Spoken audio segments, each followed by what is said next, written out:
welcome aboard the Buccaneers podcast. My name is Stephen Berryessa. Thank you so much for joining us for episode 2 of Understood Betsy by Dorothy Canfield Fisher, read by Teresa Berryessa.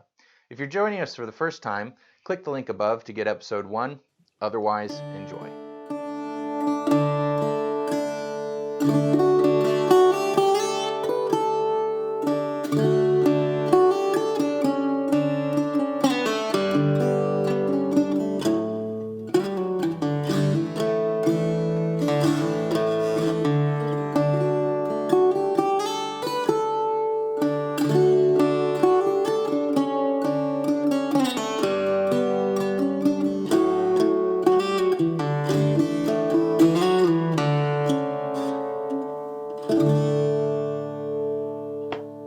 Chapter 3.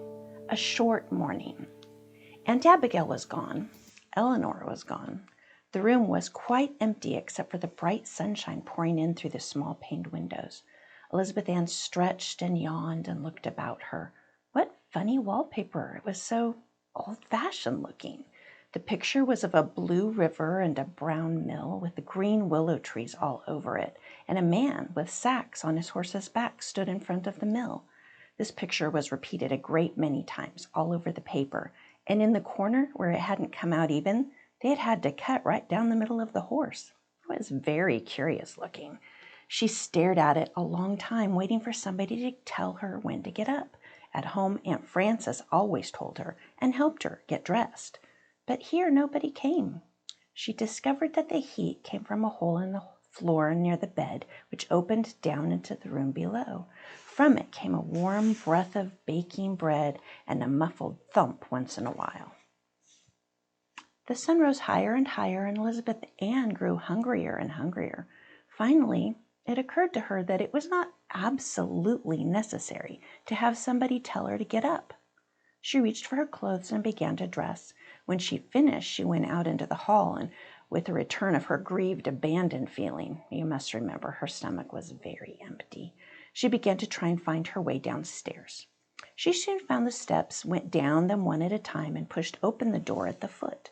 Cousin Anne, the brown-haired one, was ironing near the stove. She nodded and smiled as the child came into the room and said, "Well, you must feel rested." "Oh, I haven't been asleep," explained Elizabeth Ann. "I was waiting for somebody to tell me to get up." "Oh," said Cousin Anne, opening her black eyes a little. "Were you?" She said no more than this, but Elizabeth Ann decided hastily that she would not add, as she had been about to, that she was also waiting for somebody to help her dress and do her hair. As a matter of fact, she had greatly enjoyed doing her own hair, the first time she'd ever tried it. It had never occurred to Aunt Frances that her little baby girl had grown up enough to be her own hairdresser, nor had it occurred to Elizabeth Ann that this might be possible. But as she struggled with the snarls, she had had a sudden wild idea of doing it a different way from the pretty fashion Aunt Frances always followed. Elizabeth Ann had always secretly envied a girl in her class whose hair was all tied back from her face with one big knot in her ribbon at the back of her neck. It looked so grown up. And this morning she had done hers that way, turning her neck till it ached so that she could see the coveted tight effect at the back. And still, aren't little girls queer? Although she had enjoyed doing her own hair, she was very much inclined to feel hurt because Cousin Anne had not come to do it for her. Cousin Anne set her iron down with a soft thump which Elizabeth Ann had heard upstairs. She began folding a napkin and said, "Now reach yourself a bowl off the shelf yonder. The oatmeal's in the kettle on the stove, and the milk is in the blue pitcher. If you want a piece of bread and butter, here's a new loaf just out of the oven, and the butter's in that brown crock." Elizabeth Ann followed these instructions and sat down before this quickly assembled breakfast in a very much surprised silence. At home it took the girl more than half an hour to get breakfast and set the table, and then she had to wait on them besides. She began to pour the milk out of the pitcher and stopped suddenly. "Oh, I'm afraid I've taken more than my share," she said apologetically. Cousin Anne looked up from her rapidly moving iron and said in an astonished voice, "Your share? What do you mean?" My share of the quart, explained Elizabeth Ann. At home they bought a quart of milk and a cup of cream every day, and they were all very conscientious about not taking more than their due share. Good land, child, take all the milk you want, said Cousin Ann, as though she found something shocking in what the little girl had just said. Elizabeth Ann thought to herself that she spoke as though milk ran out of a faucet like water. She was fond of milk, and she made a good breakfast as she sat looking about the low-ceilinged room. It was unlike any room she'd ever seen. It was, of course, the kitchen, and yet it didn't seem possible that the same word could be applied to that room and the small dark cubbyhole which had been Grace's asthmatical kingdom. This room was very long and narrow, and all along one side were windows with white ruffled curtains drawn back at the sides, and with small shining panes of glass through which the sun poured golden light on a long shelf of potted plants that took the place of a window-sill. The shelf was covered with shining white oilcloth. The pots were clean reddish-brown, the sturdy, stocky plants a bright green with clear red and white flowers. Elizabeth Ann's eyes wandered all over the kitchen from the low white ceiling to the clean bare wooden floor, but they always came back to those sunny windows. Once, back in the big brick school building, as she had sat drooping her thin shoulders over her desk, some sort of procession had gone by with a brass band playing a lively air. For some reason, every time she now glanced at the sheet of sunlight and the bright flowers, she had a little of the same thrill which had straightened her back and gone up and down her spine while the band was playing. Possibly Aunt Frances was right, after all, and Elizabeth Ann was a very impressionable child. I wonder, by the way, if anybody ever saw a child who wasn't. At one end, the end where Cousin Ann was ironing, stood the kitchen stove, gleaming black with a tea kettle humming away on it, a big hot water boiler near it, and a large kitchen cabinet with lots of drawers and shelves and hooks and things. Beyond that, in the middle of the room, was the table where they had supper last night, and at which the little girl now sat enjoying her very late breakfast. And beyond that, at the other end of the room, was another table with an old dark red cashmere shawl on it for a cover. A large lamp stood in the middle of this, a bookcase near it, 2 or 3 rocking chairs around it, and back of it against the wall was a wide sofa covered with a bright cretonne with 3 bright pillows. Something big and black and woolly was lying on the sofa, snoring loudly. As Cousin Ann saw the little girl's fearful glance alight on this, she explained, "That's Shep, our old dog. Doesn't he make an awful noise? Mother says when she happens to be alone here in the evening, it's real company to hear Shep snore, as good as having a man in the house." Although this did not seem at all a sensible remark to Elizabeth Ann, who thought soberly to herself she didn't see why a snoring dog was as good as a man, still she was acute enough, for she really was quite an intelligent little girl, to feel that it belonged in the same class of remarks as 1 or 2 of the others she had noted as queer in the talk at Putney Farm last night. This variety of talk was entirely new to her, nobody in Aunt Harriet's conscientious household ever making anything but plain statements of fact. It was one of those queer Putney ways which Aunt Harriet had forgotten to mention. It's possible Aunt Harriet had never noticed it.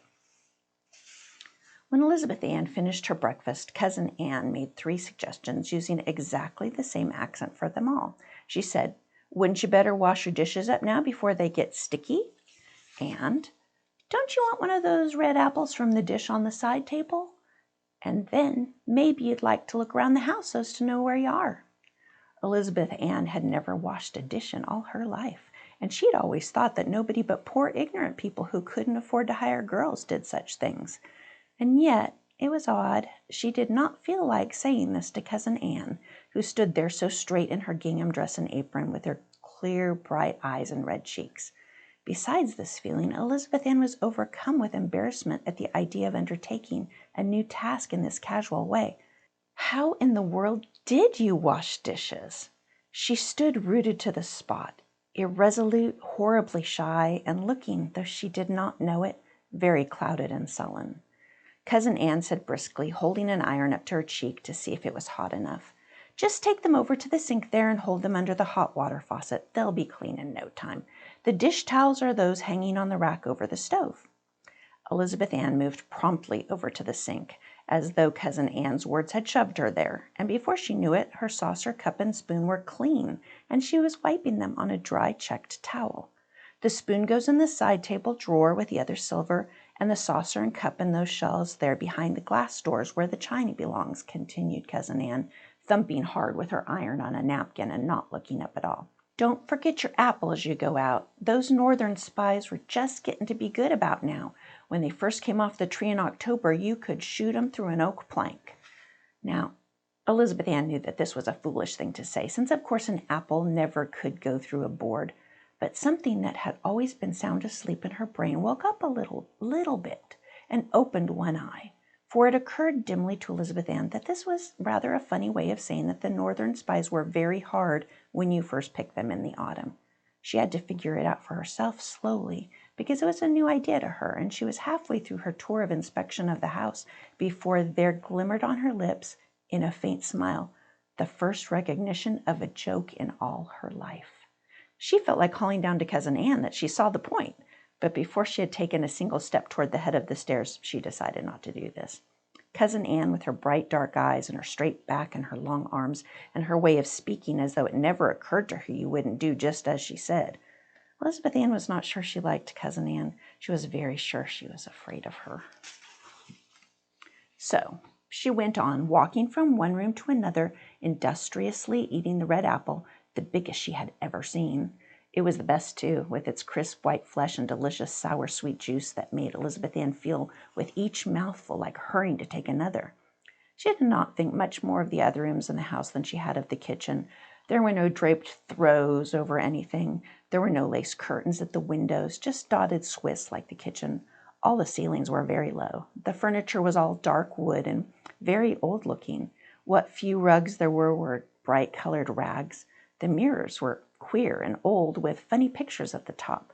All the beds were old wooden ones with posts and curtains around the tops, and there was not a single plush portiere in the parlor, whereas at Aunt Harriet's there were 2 sets of them for that one room. She was glad to see no piano. In her heart, she had never liked her music lessons at all, but she never dreamed of not accepting them from Aunt Frances as she accepted everything else. Also, she had liked to hear Aunt Frances boast about how much better she could play than other children her age. She was downstairs by this time, and opening a door out of the parlor, found herself back in the kitchen, the long line of sunny windows and the bright flowers giving her that quick thrill again. Cousin Anne looked up from her ironing, nodded, and said, "All through? You'd better come in and get warmed up. Those rooms get awfully cold these January days. Winters we mostly use this room so as to get the good of the kitchen stove." She added after a moment, during which Elizabeth Ann stood by the stove, warming her hands, "There's one place you haven't seen yet, the milk room. Mother's down there now, churning. That's the door, the middle one." Elizabeth Ann had been wondering where in the world Aunt Abigail was, so she stepped quickly to the door and went down the cold, dark stairs she found there. At the bottom was a door, locked apparently, for she could find no fastening. She heard steps inside. The door was briskly cast open, and she almost fell into the arms of Aunt Abigail, who caught her as she stumbled forward, saying, "Well, I've been expecting you for a long time. I never saw a little girl who didn't like to watch butter making. Don't you love to run the butter worker over it? I do myself, for all I'm 72. "I don't know anything about it," said Elizabeth Ann. "I don't know what you make butter out of. We always bought ours." "Well, for goodness sake," said Aunt Abigail. She turned and called across the room, "Henry, did you ever? Here's Betsy saying she doesn't know what we make butter out of. She actually never saw anybody making butter." Uncle Henry was sitting down near the window, turning the handle of a small barrel swung between 2 uprights. He stopped for a moment and considered Aunt Abigail's remark with the same serious attention he had given to Elizabeth Ann's discovery about left and right. Then he began to turn the churn over and over again and said peaceably, "Well, Mother, you never saw anybody laying asphalt pavement, I'll warrant you, and I suppose Betsy knows all about that." Elizabeth Ann's spirits rose. She felt very superior indeed. "Oh, yes," she assured them, "I know all about that. Didn't you ever see anybody doing that? Why, I've seen it hundreds of times. Every day as we went to school, they were doing over the whole pavement for blocks along there." Aunt Abigail and Uncle Henry looked at her with interest, and Aunt Abigail said, "Well, now think of that. Tell us all about it."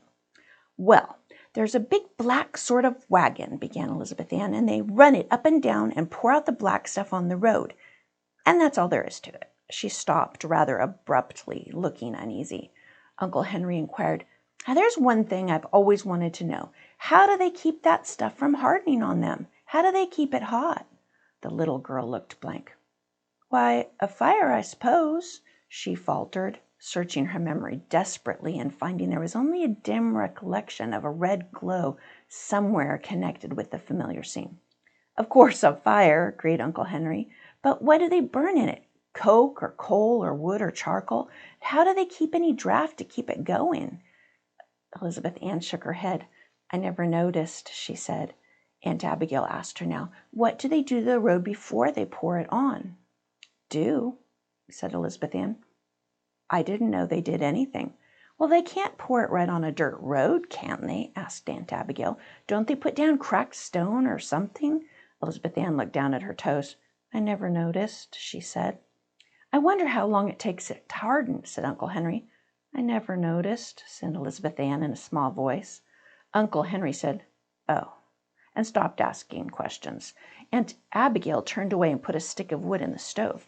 Elizabeth Ann did not feel very superior now, and when Aunt Abigail said, "Now the butter's beginning to come, don't you want to watch and see everything I do so you can answer if anybody asks you how butter is made?" Elizabeth Ann understood perfectly what was in Aunt Abigail's mind and gave to the process of butter making a far more alert and aroused attention than she had ever before given to anything. It was so interesting, too, that in no time she forgot why she was watching and was absorbed in the fascinations of the dairy for their own sake. She looked in the churn as Aunt Abigail unscrewed the top and saw the thick, sour cream separating into buttermilk and tiny golden particles. "It's gathering," said Aunt Abigail, screwing the lid back on. "Father'll churn it a little more till it really comes, and you and I will scald the wooden butter things and get everything ready. You'd better take that apron there to keep your dress clean." Wouldn't Aunt Frances have been astonished if she could have looked in on Elizabeth Ann that very first morning of her stay at the hateful Putney farm and have seen her wrapped in a gingham apron, her face bright with interest, trotting here and there in the stone-floored milk-room? She was allowed the excitement of pulling out the plug from the bottom of the churn and dodged back hastily to escape the gush of buttermilk pouring into the pail held by Aunt Abigail. And she poured the water in to wash the butter and screwed on the top herself, and again all herself, for Uncle Henry had gone off as soon as the butter had come, swung the barrel back and forth 6 or 7 times to swoosh the water all through the particles of butter. She even helped Aunt Abigail scoop out the great yellow lumps. Her imagination had never conceived of so much butter in all the world. Then Aunt Abigail let her run the curiously shaped wooden butter worker back and forth over the butter, squeezing out the water, and then pile it up again with her little wooden paddle into a mound of gold. She weighed out the salt needed on the scales and was very much surprised to find that there really is such a thing as an ounce. She had never met it before outside the pages of her arithmetic book, and she didn't know it lived anywhere else. After the salt was worked in, she watched Aunt Abigail's deft, wrinkled old hands make pats and rolls. It looked like the greatest fun and too easy for anything. And when Aunt Abigail asked her if she wouldn't like to make up the last half pound into a pat for dinner, she took up the wooden paddle confidently. And then she got one of the surprises that Putney Farm seemed to have for her. She discovered that her hands didn't seem to belong to her at all, that her fingers were all thumbs, that she didn't seem to know in the least beforehand how hard a stroke she was going to give, nor which way her fingers were going to go. It was, as a matter of fact, the first time Elizabeth Ann had tried to do anything with her hands except write and figure and play on the piano, and naturally she wasn't very well acquainted with them. She stopped in dismay, looking at the shapeless, battered heap of butter before her and holding out her hands as though they were not part of her. Aunt Abigail laughed, took up the paddle, and after 3 or 4 passes the butter was a smooth yellow ball. Well, that brings it all back to me, she said. When I was a little girl, when my grandmother first let me try to make a pat, I was about 5 years old. My, what a mess I made of it. And I remember, doesn't it seem funny that she laughed and said her great aunt Elmira had taught her how to handle butter right here in this very milk room. Let's see. Grandmother was born the year the Declaration of Independence was signed. That's quite a while ago, isn't it? Butter hasn't changed much, I guess, nor little girls either. Elizabeth Ann listened to this statement with a very queer, startled expression on her face, as though she hadn't understood the words. Now for a moment she stood staring up in Aunt Abigail's face and yet not seeing her at all because she was thinking so hard. She was thinking, why, there were real people living when the Declaration of Independence was signed? Real people, not just history people? Old women teaching little girls how to do things right in this very room, on this very floor, and the Declaration of Independence just signed? To tell the honest truth, although she had passed a very good examination in the little book on American history she studied in school, Elizabeth Ann had never to that moment had any notion that there had ever really been a Declaration of Independence at all. It had been like an ounce, living only inside her school books for little girls to be examined about. And now here Aunt Abigail talking about a butter pat had brought it to life. Of course, all this only lasted a moment because it was such a new idea. She soon lost track of what she was thinking of. She rubbed her eyes as though she was coming out of a dream. She thought confusedly, what did a butter have to do with the Declaration of Independence? Nothing, of course, it couldn't. And the whole impression seemed to pass out of her mind. But it was an impression which was to come again and again during the next few months. Chapter 4. Betsy Goes to School. Elizabeth Ann was very much surprised to hear Cousin Anne's voice calling, "Dinner!" down the stairs. It did not seem possible that the whole morning had gone by. "Here," said Aunt Abigail, "just put that pat on a plate, will you, and take it upstairs as you go. I've got all I can do to haul my own 200 pounds up there without any half-pound of butter into the bargain." The little girl smiled at this, though she did not know exactly why, and she skipped up the stairs proudly with her butter. Dinner was smoking on the table, which was set in the middle of a great pool of sunlight. A very large black and white dog with a great bushy tail was walking around and around the table, sniffing the air. He looked as big as a bear to Elizabeth Ann, and as he walked, his great red tongue hung out of his mouth and his white teeth gleamed horribly. Elizabeth Ann shrank back in terror, clutching her plate of butter to her breast with tense fingers. Cousin Anne said over her shoulder, "Oh, bother, there's old Shep got up to pester us begging for scraps. Shep, you go lie down this minute." To Elizabeth Ann's astonishment and immense relief, the great animal turned, drooping his head sadly, walked back across the floor, got up on the couch again, and laid his head down on one paw very forlornly, turning up the whites of his eyes meekly at Cousin Anne. Aunt Abigail, who just pulled herself up the stairs panting, said between laughing and puffing, "I'm glad I'm not an animal on this farm. Anne does boss them around so." "Well, somebody has to," said Cousin Anne, advancing on the table with a platter. This proved to have chicken fricassee on it, and Elizabeth Ann's heart melted in her at the smell. She loved chicken gravy on hot biscuits beyond anything in the world, but chickens are so expensive when you buy them in a market that Aunt Harriet hadn't had them very often for dinner. And there was a plate of biscuits, golden brown, just coming out of the oven. She sat down very quickly, her mouth watering, and attacked her big plateful of food which Cousin Anne passed her. At Aunt Harriet's she had always been aware that everyone watched her anxiously as she ate, and she had heard so much about her light appetite that she felt she must live up to the reputation, and had a natural and human hesitation about eating all she wanted when there happened to be something she liked very much. But nobody here knew that she only ate enough to keep a bird alive, and that her appetite was so capricious. Nor did anybody notice her while she stowed away the chicken and gravy and hot biscuits and currant jelly and baked potatoes and apple pie. When did Elizabeth Ann ever eat such a meal before? She actually felt her belt grow tight. In the middle of the meal, Cousin Ann got up to answer the telephone, which was in the next room. The instant the door had closed behind her, Uncle Henry leaned forward, tapped Elizabeth Ann on the shoulder, and nodded toward the sofa. His eyes were twinkling, and as for Aunt Abigail, she began to laugh silently, shaking all over, her napkin at her mouth to stifle the sound. Elizabeth Ann turned wonderingly and saw the old dog cautiously and noiselessly letting himself down from the sofa, one ear cocked rigidly in the direction of Cousin Ann's voice in the next room. "The old tyke," said Uncle Henry. "He always sneaks up to the table to be fed if Ann goes out for a minute. Here, Betsy, you're the nearest. Give him a piece of the skin from the chicken neck."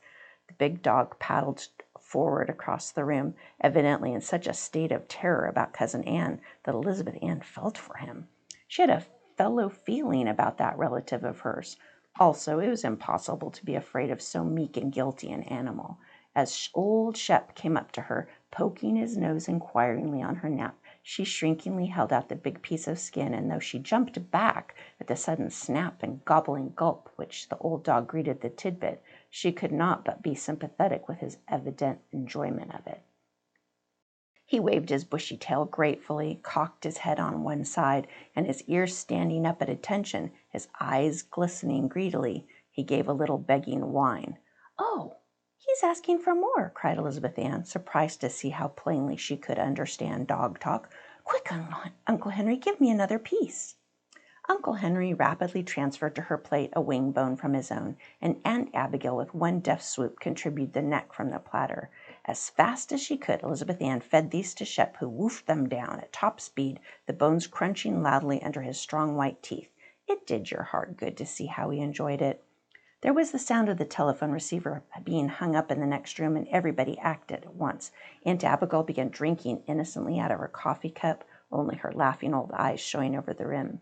Uncle Henry buttered a slice of bread with a grave face, as though he were in deep conjecture about who would be the next president. And as for old Shep, he made one plunge across the room, his toenails clicking on the bare floor, sprang up on the couch, and when Cousin Ann opened the door and came in, he was lying in exactly the position in which she had left him, his paws stretched out, his head laid on them, his brown eyes turned up meekly so that the whites showed. I've just told you what these three did, but I haven't told you yet what Elizabeth Ann did, and it's worth telling. As Cousin Ann stepped in, glancing suspiciously from her sober-faced and abstracted parents to the lamb-like innocence of old Shep, little Elizabeth Ann burst into a shout of laughter.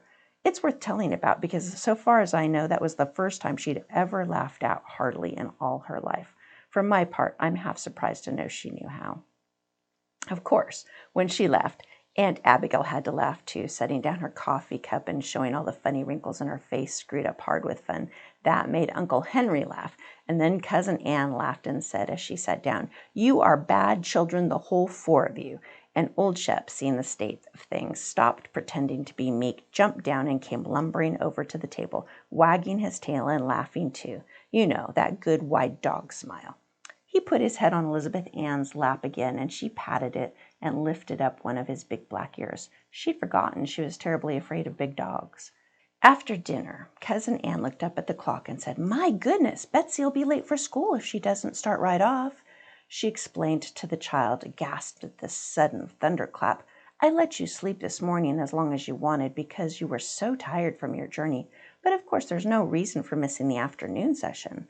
As Elizabeth Ann continued sitting perfectly still, frozen with alarm, Cousin Ann jumped up briskly, got the little coat and cap and helped her up, and began inserting the child's arms into the sleeves. She pulled the cap well down over Elizabeth Ann's ears, felt in the pocket, and pulled out the mittens.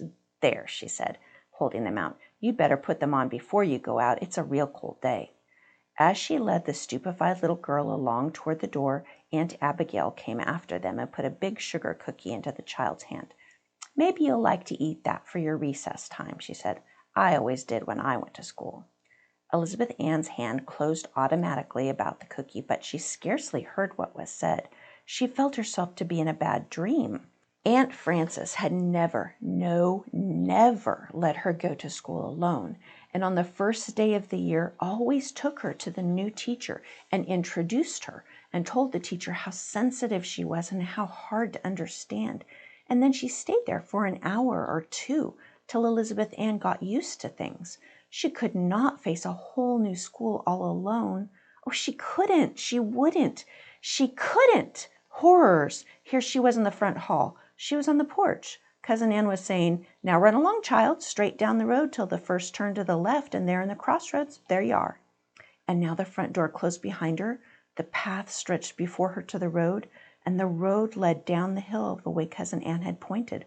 Elizabeth Ann's feet began to move forward and carried her down the path, although she was still crying out to herself, "I can't, I won't, I can't." Are you wondering why Elizabeth Ann didn't turn right around, open the front door, walk in, and say, "I can't, I won't, I can't," to Cousin Ann? The answer to that question is that she didn't do it because Cousin Ann was Cousin Ann.